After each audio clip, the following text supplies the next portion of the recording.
Well, hi everyone, Sean Humphreys here. Welcome to this edition of the Take Charge of Change podcast. Well, this particular podcast, we're going to continue with the theme of unpacking the Resilient Professional eBook.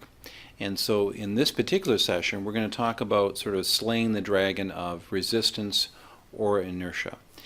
I think it's an important topic because often we're just not conscious of it. And when we're not conscious of the inertia and resistance that we face every day, it can lead to a lot of frustration.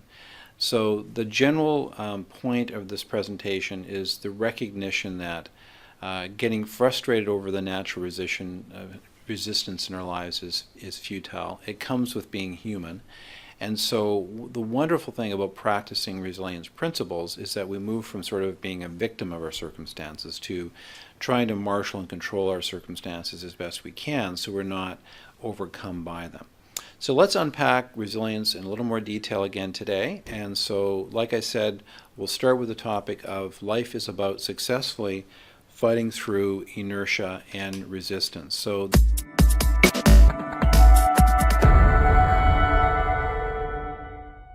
this is in chapter 1 where we talk about, everything really starts with this, is the ability to, stand back up and keep moving in the direction of our goals. I've talked about this in the past, is that we seem to be moving into a cultural milieu that often, focuses on things like entitlement. A lot of people feel like they're owed something in the culture, sort of this victim mentality that they're victims, that the culture owes them something. And really part of resilience is taking personal responsibility and ownership over our circumstances and doing what we can do to improve those circumstances. Yes, we can lobby our MP or MLA. Yes, we can form legislative groups to impact legislation to help people. I mean, those are all really important things. But at the end of the day, we need to take personal responsibility. So one of the things that we talk about in chapter 1, here's an exercise. Basically, what we say is identify some of the roadblocks, obstacles, or challenges, the dragons, that keep you from accomplishing the important missions in your life. So list the top 3 that come to mind.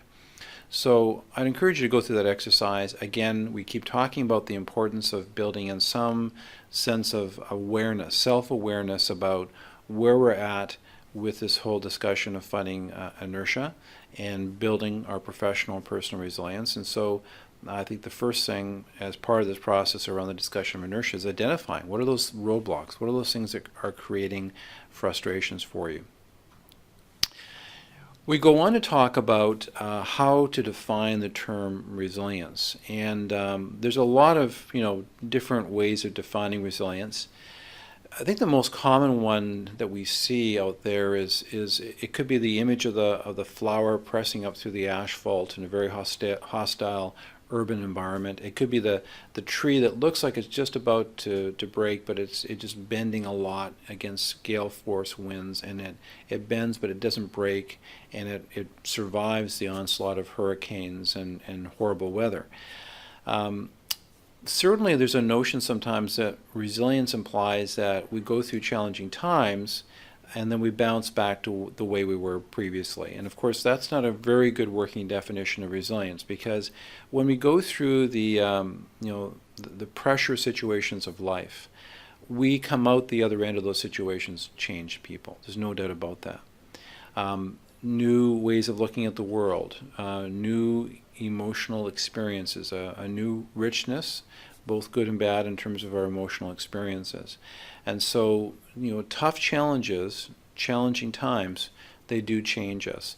The whole idea, though, is that as we go through the crucible of change and come out the other end, that we can harness our experiences, the lessons we learned, to be more effective in our lives coming through those change experiences. So yes, we'll be different, but the hope and the expectation is that we'll come through it better. So again, here's another action item. Reflect on the times in your life when you were especially resilient, times when you were confronted with some difficult choices, as an example, circumstances or relationships. What did you learn from these experiences? So again, I would encourage you to sort of harvest your life experiences and draw upon those things as a source of encouragement and lessons learned.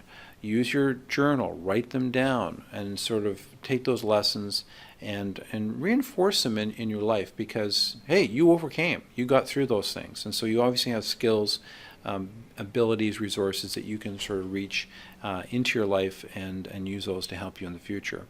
So I make the comment here that it's important to take the time to remember these experiences. They confirm to you that you have been resilient in the past.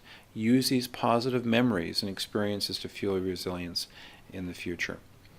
The other thing that we talk about is lessons in resiliency. And there's a couple of ways of accomplishing this. One is just to look at people around you. I would encourage you, again, in your journaling, to take a look at people in your community, in your sphere of relationships, that have been great examples of people that have overcome, whether it's business challenges, personal tragedy. Things happen to people in our lives, and sometimes we never ask the questions about how they got through it. We just know that it looks like they've got through it. And people are pretty willing to talk about their experiences, and so that's one way of getting information and knowledge. The other is biographies. I'm not a Churchill expert by any stretch of the imagination, but I certainly appreciate his story and the leadership he showed through his political career. So what are the embedded lessons in Churchill's life? So biographies, people in your communities, family members, and then of course in the workbook we talk about Abraham Lincoln. I have this particular section of the book that looks at all the different defeats, a few successes along the way for Lincoln, but an awful lot of defeats. And so what a great example of someone who had true grit, true persistence, true ability to sort of pick himself back up and keep moving forward. And we'll talk about later on in the book that the ability to pick ourselves back up it's not a lone wolf exercise, right? Our ability to do that is really impacted by the quality of our relationships, our network, our physical, mental health, as an example. Okay, so this is not survivor of the fittest, survival of the fittest, or lone wolf kind of strategies. This is about building community to help you be resilient through these periods. But if you look at all these different things that Abraham Lincoln went through, it's just extraordinary. Failure after failure after failure, and yet he persisted, so at the end of all those defeats he was elected president and experienced success and profoundly impacted his country. So again, here's another exercise. What are 3 character qualities that Abraham Lincoln demonstrated that helped him to be resilient? So look at the book. We go through those various experiences, but you don't have to be a rocket scientist to come up with some ideas about Lincoln and his life. I mean, there's such a strong historical narrative about what he did that we should be able to come up with some character qualities. Some off the tip of my tongue would be, again, that persistence. Obviously someone who held very strong into some core values in his life, and not just believed in those values, but was prepared to act on those values and sacrifice. A great communicator, so he had qualities that allowed him to be resilient and to gather people around him in a common pursuit of goals and worthy causes. So those are just some of the ones that come to mind for me when it comes to Lincoln. We then get into a section that is entitled Why Resiliency Matters. And I think for all of us, this is probably one of the most important reasons to get serious about the topic of enhancing our professional and personal resilience. And that's because people around us rely on us, whether it's our staff, whether it's our family members. They rely on our ability to sort of get through challenging times, because life's challenging. Okay, so if you haven't had challenges, maybe you haven't lived long enough. But the reality is, life has some great things, but life also throws at us a lot of curveballs that are negative. And so build up your resiliency reservoir to be ready for those challenging times.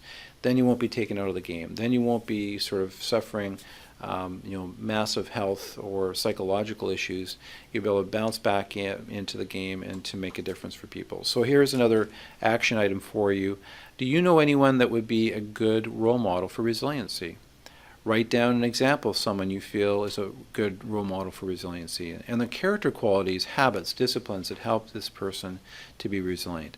Is there an historical figure you admire or identify with? And finally, book some time in your calendar to go to a library or just on your Kindle, order a biography about someone who lived life well in a resilient manner. Okay, so that's my challenge to you.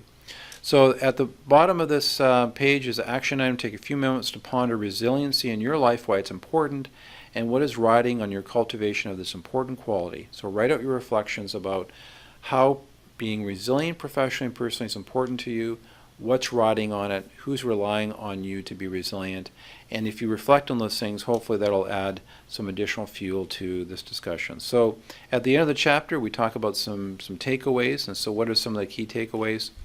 Hyperchange is a new reality. We better continue to be ready for it. The digital culture is here.